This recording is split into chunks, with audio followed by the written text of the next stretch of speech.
भारत माता की, भारत माता की, इनकलाब, इनकलाब, वंदे वंदे।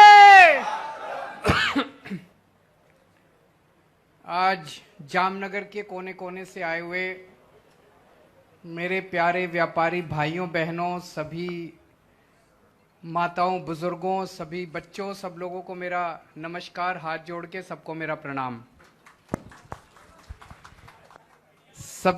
मीडिया वालों को भी तहे दिल से बहुत बहुत शुक्रिया, मीडिया वालों को भी प्रणाम। सबसे पहले आप सब लोगों का तहे दिल से शुक्रिया अदा करता हूं। आप में से मुझे पता चला कई लोगों को डराया गया, धमकाया गया, उसके बावजूद भी आप लोग हिम्मत करके मुझसे मिलने के लिए आए। मैं तहे दिल से आप सबका बहुत बहुत आभारी हूं। दोस्तों, देश को आजाद हुए 75 साल हो गए। हमारा देश, पूरा देश इस टाइम 75 साल मना रहा है। चारों तरफ सेलिब्रेशन चल रहे हैं। देश उसमें देशभक्ति में डूबा हुआ है। 75 साल में हमने बहुत कुछ पाया, लेकिन यह वक्त सोचने का भी है। इन 75 साल में बहुत सारे ऐसे देश हैं जो हमसे आगे निकल गए। सिंगापुर 60s के अंदर आजाद हुआ था, आज वो हमसे आगे निकल गया। जापान और जर्मनी सेकेंड वर्ल्ड वॉर में पूरी तरह से तहस नहस हो गए थे, बर्बाद हो गए थे दोनों, वो हमसे आगे निकल गए। ऐसे बहुत सारे देश हैं जो इन 75 साल में हमसे आगे निकल गए। हम पीछे क्यों रह गए? हमारे में क्या कमी है? भगवान ने हमको सब कुछ दिया है। भगवान ने, मैं हमेशा कहता हूं, जब पृथ्वी की रचना की तो भगवान ने सबसे खूबसूरत और सबसे अच्छी जगह भारत को बनाया।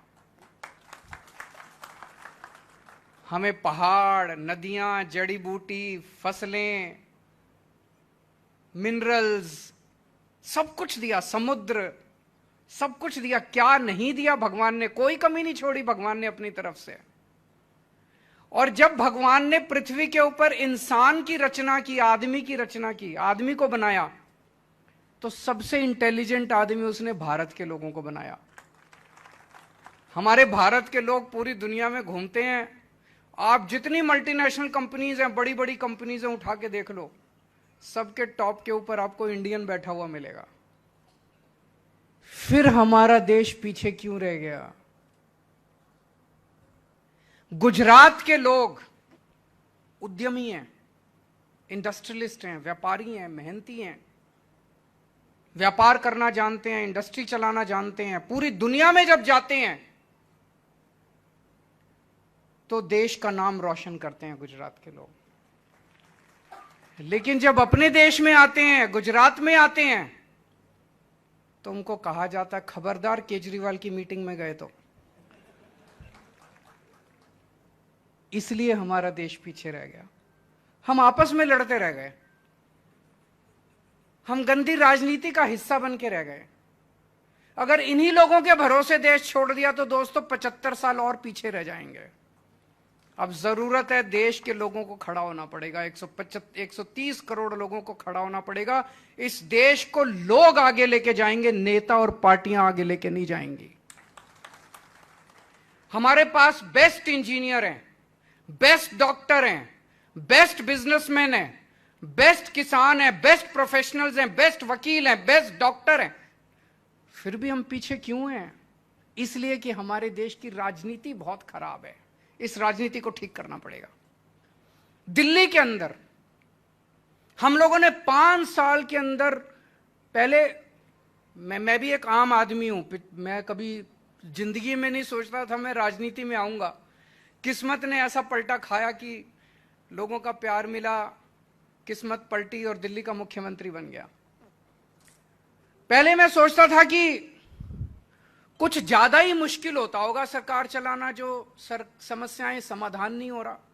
मैं दिल्ली की झुग्गियों में काम किया करता था पहले, उसके पहले इनकम टैक्स में कमिश्नर था, कमिश्नर की नौकरी छोड़ दी, कमिश्नर की नौकरी छोड़ के मैं दिल्ली की झुग्गियों में काम करने लगा। झुग्गियों में मैं देखता था गरीब लोग सरकारी स्कूल में बच्चे भेजते हैं, सरकारी स्कूलों का इतना बुरा हाल था। सरकारी अस्पताल में इलाज कराने जाते हैं, सरकारी अस्पतालों का इतना बुरा हाल था। मुझे लगता था यार 70 साल हो गए देश को आजाद हुए, ये सरकारें बेचारी कोशिश तो कर रही हैं, हो नहीं पा रहा होगा इनसे। जब दिल्ली में हमारी सरकार बनी, हमने 5 साल में सरकारी स्कूल ठीक कर दिया। अभी पूजा जी बोल रही थी, दिल्ली के सरकारी स्कूल 5 साल में इतने शानदार कर दिए, दिल्ली के सरकारी अस्पताल 5 साल में इतने शानदार कर दिए। सरकारी अस्पताल आजकल दिल्ली में लोग फोर्टिस में और मैक्स में नहीं जाते, सरकारी अस्पताल में जाते हैं अपना इलाज कराने के लिए। तो फिर मेरे को लगने लगा यार ये तो धोखा हो गया देश के साथ।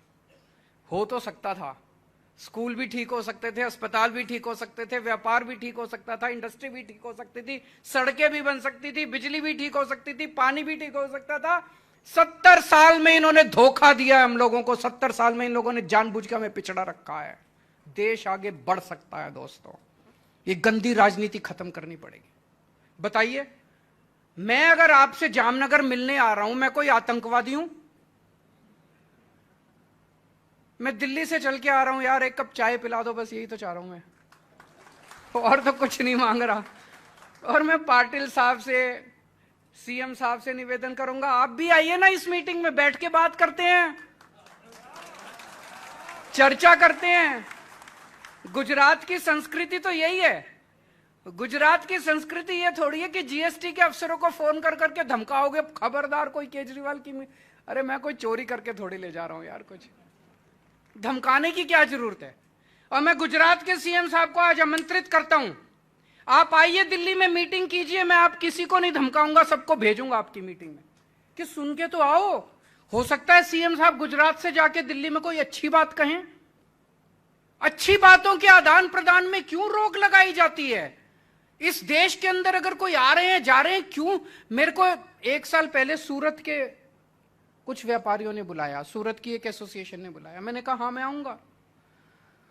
मैंने इनविटेशन स्वीकार कर लिया। जाने के 24 घंटे पहले उनका फोन आया कि सर प्लीज माफ कर दीजिए, हमें धमकी आ रही है कि अगर तुमने इनको बुलाया तो वो जिस हॉल में होना था, हॉल की बुकिंग कैंसिल कर दी इन लोगों ने।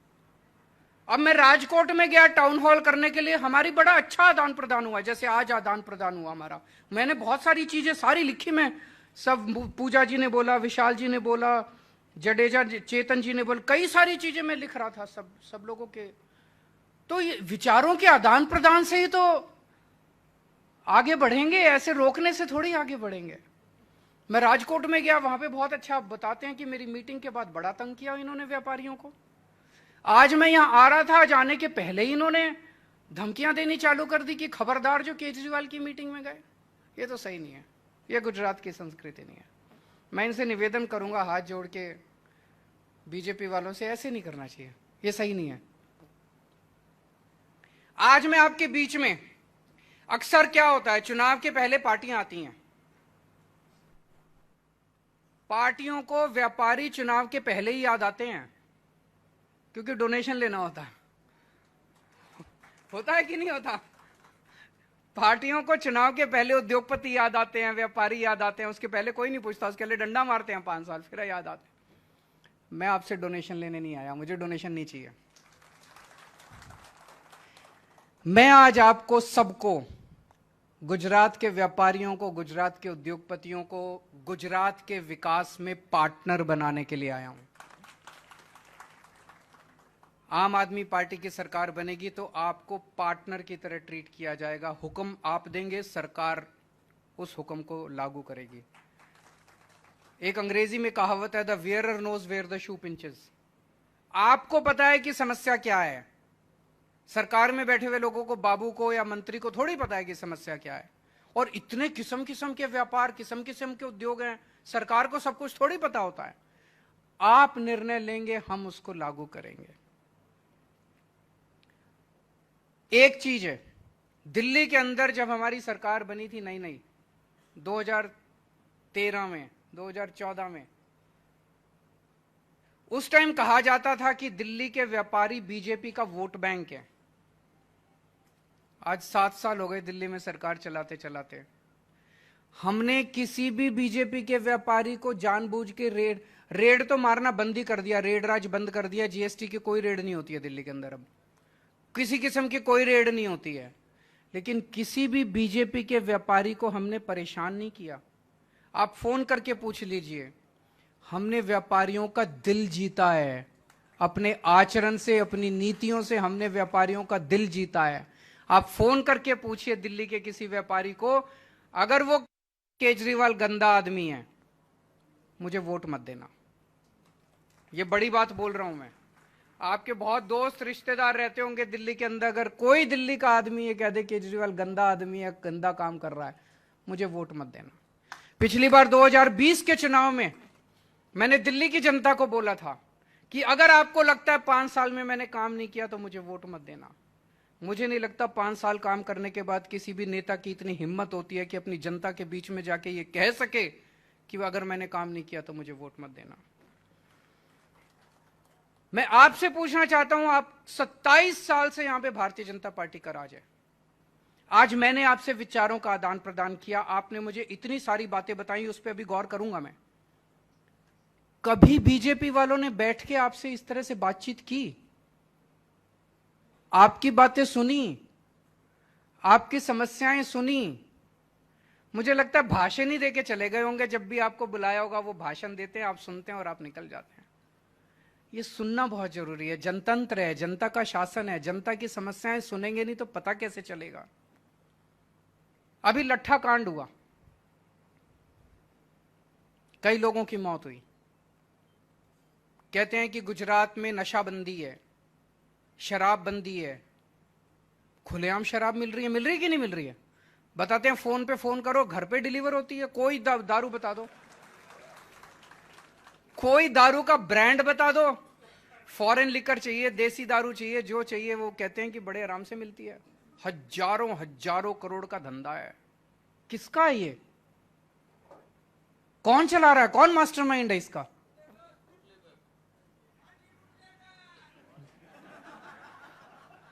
सबको पता है, सबको पता है। अब जब ये लट्ठा कांड हुआ, कई लोगों की मौत हुई, कई लोग अस्पताल में एडमिट थे। मैं उनसे मिलने के लिए गया, उनसे पूछा मैंने कहा कि कहां से आई शराब? कहते हैं सर रोज आती है।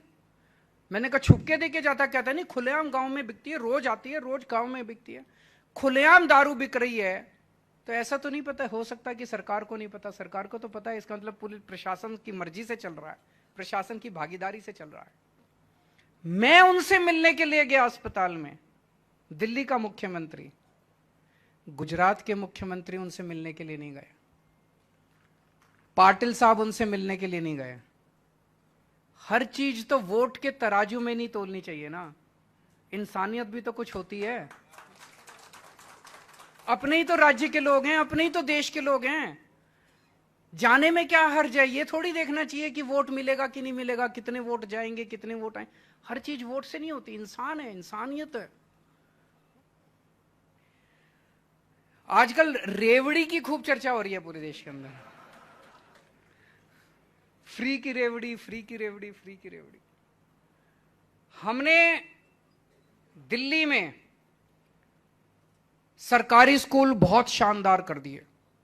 सरकारी स्कूलों में इस साल 400 से ज्यादा बच्चों ने आईआईटी के पेपर पास किए हैं, इंजीनियरिंग के पेपर पास किए हैं। मैं भी आईआईटी से हूं। 400 से ज्यादा बच्चों ने नीट के पेपर पास किए, मेडिकल के, सरकारी स्कूलों के। इतने बच्चे अब मेडिकल में इसमें जा रहे हैं।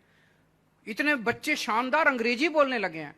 99% से ज्यादा नतीजा आया है सरकारी स्कूलों का इस बार, दिल्ली सरकार का, दिल्ली के सरकारी स्कूलों का। शानदार सरकारी स्कूल कर दिए। अगर सरकारी स्कूलों के अंदर मैं फ्री में शिक्षा दे रहा हूं तो आपसे पूछना चाहता हूं, गलत कर रहा हूं क्या मैं? बच्चों को अच्छी शिक्षा फ्री में मिलनी चाहिए कि नहीं मिलनी चाहिए? यह तो राष्ट्र निर्माण का काम है, यह तो अच्छा काम है। अगर हम अपने बच्चों को अच्छी शिक्षा दे रहा हूं, मैं अगर मैंने अच्छी शिक्षा कर दी और फ्री में दे रहा हूं, बताओ क्या गलत काम कर रहा हूं?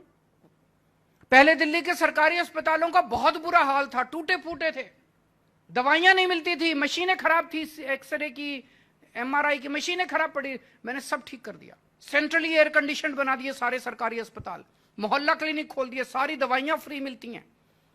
दिल्ली में 2 करोड़ लोग रहते हैं, हमने पॉलिसी बना दी कि हर आदमी और हर औरत और हर बच्चे का इलाज मुफ्त होगा, चाहे 10 लाख रुपए का खर्चा है, चाहे 40 लाख रुपए का खर्चा है, चाहे 10 रुपए का खर्चा है। एक क्रॉसिंग से लेके और ट्रांसप्लांट तक सब कुछ मुफ्त है, चाहे अमीर हो चाहे गरीब हो। हम ये नहीं पूछते कि तुम अमीर हो, बीपीएल का कार्ड लाओ, हम ये नहीं पूछते। 2 करोड़ लोगों का इलाज अगर हमने मुफ्त कर दिया, बताइए मैंने क्या गलत किया? कहते हैं फ्री की रेवड़ी बांट रहा है केजरीवाल। होना चाहिए कि नहीं होना चाहिए? नहीं तो टैक्स किस चीज का देते हैं? अभी एक व्यापारी भाई ने बड़ा सही बोला कि व्यापारियों को क्या मिलता है, इतना टैक्स देते हैं, रिटायरमेंट होनी चाहिए। पर रिटायरमेंट तो छोड़ो, जब आप रिटायरमेंट नहीं होते तब आपको क्या मिलता है? हर साल टैक्स ही तो देते हो, टैक्स के बदले में मिलता क्या? गालियां मिलती हैं, कहते हैं चोर है व्यापारी, यही तो कहते हैं। अगर मैंने सबका इलाज मुफ्त कर दिया, सबकी शिक्षा मुफ्त कर दी, बताइए मैंने क्या गलत किया? कहते हैं केजरीवाल फ्री की रेवड़ी बांट रहा है। 300 यूनिट बिजली मुफ्त कर दी, पंजाब में 300 यूनिट, दिल्ली में 200 यूनिट। 200 यूनिट हर परिवार को मुफ्त बिजली मिलती है, 200 यूनिट हर परिवार को मुफ्त। लेकिन ऐसा नहीं है कि बिजली आती नहीं है, 24 घंटे बिजली आती है। पहले नहीं आती थी, अब 24 घंटे बिजली आती है, मुफ्त बिजली आती है। कहते हैं घाटे में चले जाएगा बजट। पंजाब में अभी नई नई सरकार बनी है, फर्स्ट क्वार्टर 1 अप्रैल मई जून, 1 अप्रैल से 30 जून तक का जो बजट है पंजाब सरकार का, पिछले साल 15,000 करोड़ का रेवेन्यू आया था, हमारी सरकार बनते ही 21,000 करोड़ का रेवेन्यू आ गया। फ्री बिजली देने का खर्चा निकल गया हमारा। ईमानदार लोग हैं, ईमानदारी से सरकार चलाते हैं। जब ईमानदारी से सरकार चलाते हैं तो जनता भी टैक्स देती है, खर्चा निकल गया। दिल्ली का बजट, सीएजी की रिपोर्ट में लिखा है, दिल्ली का बजट अकेला पूरे देश में दिल्ली का बजट है जो कि नफे में चल रहा है, घाटे में नहीं चल रहा। गुजरात सरकार के ऊपर 3.5 लाख करोड़ का कर्जा है, दिल्ली सरकार के ऊपर कोई कर्जा नहीं है, सारा कर्जा खत्म। सारी चीजें फ्री दे रहा हूं खूब। इन लोगों ने अपने दोस्तों के 11 लाख करोड़ रुपए माफ कर दिए। मैं आपसे पूछना चाहता हूं, वो ठीक है कि बच्चों को फ्री एजुकेशन देना ठीक है? मैं अब इस पे आता हूं। कई लोगों ने बड़ी अच्छी अच्छी बातें कही। एक कहा कि ट्रिब्यूनल नहीं बनाया इन्होंने। बहुत सारी बातें ये है, जानबूझ के भ्रष्टाचार करने के लिए सिस्टम बनाया जाता है। इन्होंने बताया ट्रिब्यूनल नहीं बनाया। ट्रिब्यूनल नहीं बनाया तो लोग तंग होते हैं, लोग तंग होते हैं तो रिश्वत देते हैं, रिश्वत देते हैं तो रिश्वत ऐसी थोड़ी है, ऊपर तक जाता है पैसा। जाता है कि नहीं जाता है? पैसा ऊपर तक जाता है, मंत्री तक जाता है, तभी तो रिश्वत चल रही है। अगर मंत्री को पैसा नहीं चाहिए तो फिर रिश्वत क्यों चलेगी? क्यों रिश्वत नहीं चलेगी? जानबूझ तो ट्रिब्यूनल बनाएंगे, हमारी सरकार बनेगी तो ट्रिब्यूनल बनाएंगे। एक भाई ने बड़ा अच्छा हिंदी के बारे में और अंग्रेजी के बारे में बात की। उन्होंने, मुन्ना भाई थे शायद, उन्होंने कहा कि अंग्रेजी का पूरा सिस्टम क्यों चालू है। मुझे लगता है आजादी के वक्त हमसे कुछ, जब हम देश आजाद हुआ, कुछ गलतियां हुई। मुझे लगता है हमने पूरा का पूरा अंग्रेजों का सिस्टम लागू रखा। हमें सिस्टम बदलना चाहिए था। अंग्रेजों ने सिस्टम हमारे ऊपर हुकूमत करने के लिए बनाया था, हमने उस सिस्टम को नहीं बदला, भाषा तक को नहीं बदला, एजुकेशन सिस्टम को नहीं बदला। एजुकेशन सिस्टम 1930 में मैकॉले बना के गया था, उस मैकॉले के सिस्टम को भी लागू रखा। आज तक वही एजुकेशन सिस्टम चल रहा है। अभी भी हम क्लर्क, बीए, बीएससी, बीकॉम करने के बाद हमारे बच्चे नौकरी ढूंढ रहे हैं। अब दिल्ली के अंदर हम अपना पूरा एजुकेशन सिस्टम बदल रहे हैं। हमने सारा सिस्टम लागू रखा। आज हमें हिंदी में बोलते हुए कई लोगों को शर्म आती है। अंग्रेजी में बोलते हैं तो उनको लगता है कि मैं बड़ा चौड़ा हो गया, मैं बड़ा। इसीलिए मैंने तो यह ठाना है, मैं कहीं भी जाता हूं, किसी भी अंग्रेजी के, अभी किसी एम्बेसी ने बुलाया था मेरे को, उनमें किसी को सामने जितने बैठे थे हिंदी नहीं आती थी। मैंने कहा भाई देखो मैं तो हिंदी में बोलूंगा, मेरे को अंग्रेजी आती है बोलनी, लेकिन मैंने कहा मैं तो हिंदी में बोलूंगा, मेरे को गर्व है, मैं हिंदी भाषी हूं, मेरे को हिंदी भाषी होने में गर्व है। मैंने कहा मैं तो हिंदी में बोलूंगा, ट्रांसलेटर अपने लिए रख लो। तो उन्होंने एक ट्रांसलेटर बगल में बिठाया, उसने सारा ट्रांसलेट किया। हिंदी अपनी मातृभाषा पे तो गर्व होना चाहिए। बहुत सारी ऐसी चीजें हैं जो कि हमने आजादी के वक्त एज इट इज पूरे के पूरे सिस्टम को अंग्रेजों से ले लिया, उन सारी चीजों को बदलने की दरकार है इस टाइम। पोल्यूशन बोर्ड में किसी ने बोला पोल्यूशन बोर्ड वाले बहुत गड़बड़ करते हैं, जबरदस्ती के नोटिस भेजते हैं, पैसे दे दो तो फिर नोटिस विड्रॉ कर लेते हैं। इसको बदलेंगे, हमारी सरकार आएगी, हम ईमानदारी से काम करेंगे। जीएसटी, उन्होंने कहा कि पेमेंट लेने तो आ जाते हैं, लेकिन हमारी पेमेंट फंस जाए तो कोई उसकी चर्चा नहीं करता। एक और भाई ने कहा, वो बड़ा अच्छा उन्होंने बोला, मेरे पिताजी तो नौकरी करते थे, लेकिन मेरे दादा, नाना, चाचा पूरे सब व्यापारी जगत से आते हैं। मैं जानता हूं कि पेमेंट फंस जाए तो कितनी मुश्किल होती है। इसके ऊपर कुछ ना कुछ तो होना चाहिए, कुछ ना कुछ कानून तो होना चाहिए। उन्होंने बड़ा अच्छा सुझाव दिया, लेकिन सभी आप व्यापारियों के साथ बैठ के, हमारी सरकार बनेगी तो सभी व्यापारियों के साथ बैठ के इसका समाधान निकलना चाहिए कि अगर किसी व्यापारी की पेमेंट फंस जाए और वो पेमेंट ना दे तो इसका क्या समाधान है। आप लोगों से अगर कच्चे विचार मिलेंगे तो इस पे कानून बनाने में हमें कोई गरेज नहीं है।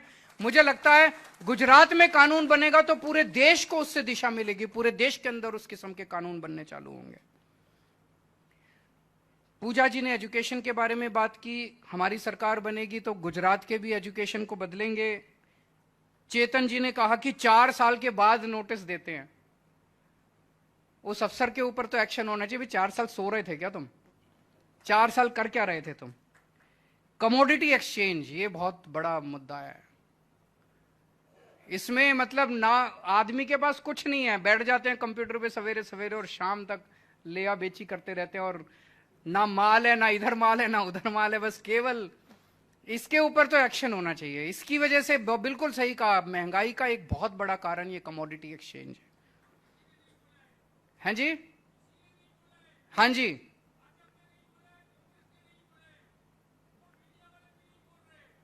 लेकिन एक्शन नहीं ले रहे। बिल्कुल बिल्कुल, मैं सहमत हूं आपसे। जीआईडीसी एक्टिव नहीं है, जीआईडीसी को एक्टिव किया जाएगा। एक जीएसटी के ऊपर आया था कि हमें पता ही नहीं कि कौन सी स्लैब में हमारा सामान आता है। जब हमने राजकोट में अभी वो व्यापारियों की एक बड़ा अच्छा सुझाव आया, उन्होंने कहा कि अगर हम अपने जीएसटी के डिपार्टमेंट में कुछ लोगों को बिठा दें और जो जो लोगों की समस्याएं हों अगर वो वहां पे आके और उनसे पूछें तो उनसे काफी समाधान मिल जाएगा। ये मैं दिल्ली में भी लागू करने की कोशिश करूंगा और गुजरात में सरकार बनेगी तो फिर आप आइए वहां पे, उनसे पूछिए, वो जो आपको कहते हैं वो आप उसी के हिसाब से आप अपना कर सकते हैं काम। आज मैं व्यापारियों के बीच में 5 किस्म की गारंटी देके जा रहा हूं व्यापारियों को।